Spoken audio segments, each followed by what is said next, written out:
From restaurants where the owners screamed at customers and told them to get out. It doesn't. Fuck yourself! Out, you motherfucker! To moments so bad that Gordon Ramsay himself had no choice but to walk away. Before I met That's you. fine. I have no problem saying that. That's fine. Wow. I think you're too far gone. Okay, then let's end the show. To restaurant owners who argued, insulted, and fought Gordon every step of the way. I respected, and you've had the audacity to accuse me of taking his money, riding off his back. These are the craziest and most disappointing restaurants on Kitchen Nightmares, the ones that made Gordon realize he might be in the wrong place altogether. And we start with perhaps the most infamous of them all, Amy's Baking Company. Chef, How are you? how are you doing? Nice to see you. First name is? Sammy. Sammy. I'm good to the see you. owner. You're Thank the owner. you. Can I meet this lady? Yes, now. Please? Yeah. Amy. Amy's Baking Company was run by a husband and wife duo, Samy and Amy Buzaglo, in Scottsdale, Arizona. On the surface, the restaurant looked promising. Gordon was greeted warmly by the couple. The place looked clean and organized, and Amy proudly declared that she baked everything fresh and made with love. For a moment, it seemed like this might be one of the easier rescues. I believe that once Chef Ramsay tastes my food, as a chef, he'll be able to tell that this is what God wants me to. But that illusion didn't last long. Because the second Gordon sat down to taste the food, the entire mood shifted. do. The dough is raw. Just, I finished. It's raw. It's doughy. What a mess.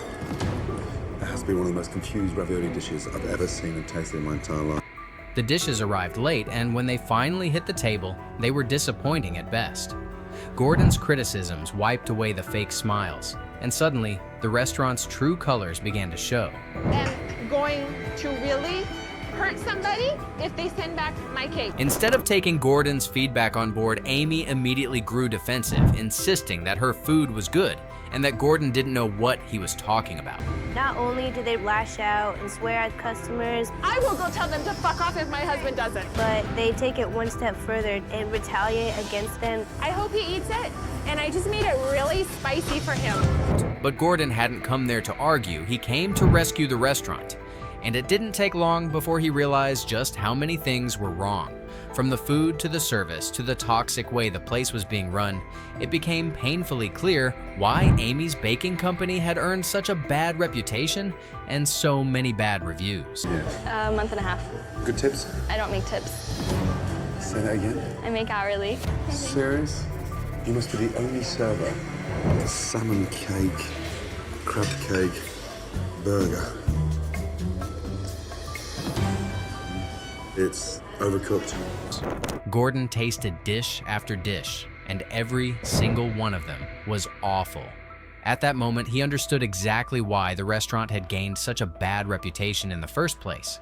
But what made the situation even worse was Amy's reaction. Instead of accepting the criticism, she grew defensive and angry, even. Whenever someone told her the food was terrible, she insisted that it was perfect, turning the blame back on the customer. In Amy's world, the food was never the problem. It was always everyone else. Loyal. Who comes up with those ideas? I did. Because there's certain things that don't go together, and that's four of them. Chef Ramsay is standing there riding my ass about white truffle oil and garlic aioli. Oh my God. Store-bought I crap understand frozen that. ravioli. They're not crap, and they're delicious, and the first time I've ever, okay. my. Amy often described her cooking as a God-given talent. At first, she spoke about her food with pride and passion. But the moment anyone dared to disagree, her mood shifted instantly. No more raviolis No for more today. raviolis, Yeah. and no more hamburgers, and no more salmon burgers. People can only have cakes tonight. But it wasn't just Amy. Her husband, Samy, quickly proved to be just as difficult. Gordon discovered that Samy was pocketing the servers' tips, refusing to let his own staff keep the money they had earned. Why not? Do you think the girls deserve some tips tonight? No, take it hourly. And so do you think if I went and asked every customer when they leave a tip that it goes straight to the owner and not to the server, do you think they'd be astounded? By this point, Gordon had spent more than 3 exhausting days trying to rescue the restaurant. He had seen mess in kitchens before, but the combination of Amy's explosive temper and Samy's refusal to change was unlike anything he'd faced. Finally, Gordon realized there was no way forward. The only option left was to walk away. The rice. to do the right thing. And the right thing for me is to get out of here. Gordon's instincts were right. Just 3 years after the episode, Amy's baking company officially shut its doors for good, making its place as one of the most infamous failures in the history of the show. But while Amy and Samy screamed, argued, and made everything hard to handle, this next owner was a different kind of nightmare. Because not only he didn't listen to Gordon's advice, but he made him feel like he didn't even exist. The Walnut Tree was a long-standing restaurant in Wales, once famous for its reputation and history. But by the time Gordon arrived, it had fallen into decline under its new owner, Francesco Mattioli. Francesco wasn't explosive like Amy and Samy, but he was just as difficult in his own way. He refused to take Gordon's advice seriously, constantly brushing off his suggestions and running the business as if nothing needed to change. This new dish can go on the menu at a significantly lower price, without any loss in profit for Francesco. And if he sells just one more as a result of this price drop, then he's already made money. At first, Gordon believed the Walnut Tree could be saved. The restaurant had history, and with the right adjustments, it seemed like bankruptcy could be avoided. He introduced new dishes, simplified the menu, and lowered the prices to make the food more affordable, all while keeping the quality intact. For a moment, it looked like the place was on the right track. Already? We've got rid of the baby veg. The dish has been taken down by £4 in cost per portion. I would love you to go upstairs and put this on the menu at £9.50 for tonight. But that moment didn't last long. The second Gordon suggested lowering prices, Francesco completely refused. He refused to believe that his overpriced menu was part of the problem, meeting Gordon's advice with complete denial. And it didn't stop there. Yeah, but you're picking on the most expensive bloody things that there is on the menu. That's right. I don't have any problem to sell it. I don't have any problem to sell it. Let me just tell you why. I don't have. Eventually, Gordon came to a painful realization. The Walnut Tree wasn't going to go anywhere as long as Francesco was in charge. His refusal to change left Gordon frustrated and ultimately hopeless. He's clearly happy with what he's got. And if that's all he has got, then it's not going to work. But this story has a happy ending. In 2010, the restaurant was sold to new owners who followed Gordon's advice. They listened, adapted, and brought the Walnut Tree back to life. Today, it's still running, proving that Gordon's advice worked. It just needed the right people to follow it. But unlike that happy ending, this next restaurant was nothing close. What Gordon uncovered here was shocking. So disturbing, it left him speechless at what he was seeing. Dillon's was an Indian restaurant located right in the heart of New York City. On the surface, it looked like a place with potential. Big location, plenty of staff, and a menu that promised authentic Indian cuisine. But behind the scenes, it was an absolute disaster. And the nightmare started the moment Gordon sat down to eat. What the fuck is that? Always worries me when they stick tomato roses on top of food and the tomato's rotten. It's not a piece of beef. Does that look like a piece of beef to you, my darling? It's dry. It looks like pork. And if that's beef, then...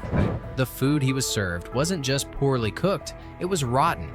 Expired ingredients made their way onto the plate, and Gordon quickly realized that even the flies seemed to be dining with him. Gordon, tell him in a really nice way. Yeah. Your food is shit. Last time food is shape পছন্দ করে নাই. Food was bland, old-fashioned. I've eaten it. I don't feel too good. And shockingly, that was only the beginning. Because the real horrors weren't on the plate, they were hiding in the kitchen. Yeah. What is that? I don't know what it is. You don't know? Mouldy. That is, quite frankly, the worst hamburger I've ever seen in my entire life. Oh, my God. These were my fucking potatoes for lunch. When Gordon looked behind the scenes, what he found was beyond disgusting. Mold, filth, rotting produce, and a kitchen so unsanitary it made him question how the restaurant had been allowed to operate at all. Dillon's wasn't just failing, it was dangerous to people. What goes on down here?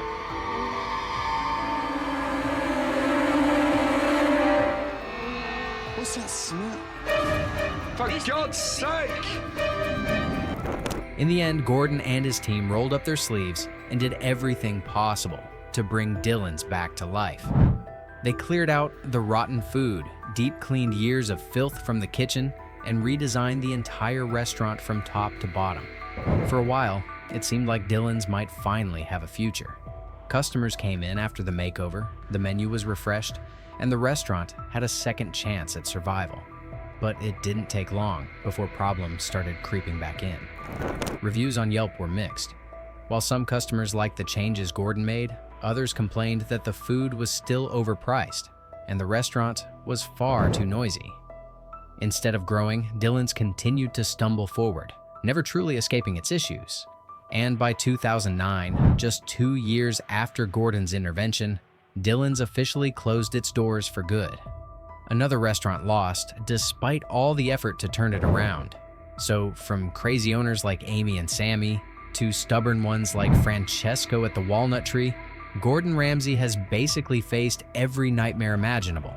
If Amy's baking company was chaotic and Dillon's was disgusting, which one truly destroyed Gordon's hope?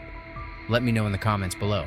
And also, if you've made it this far, don't forget to subscribe to the channel, or else you'll have to clean Dillon's basement.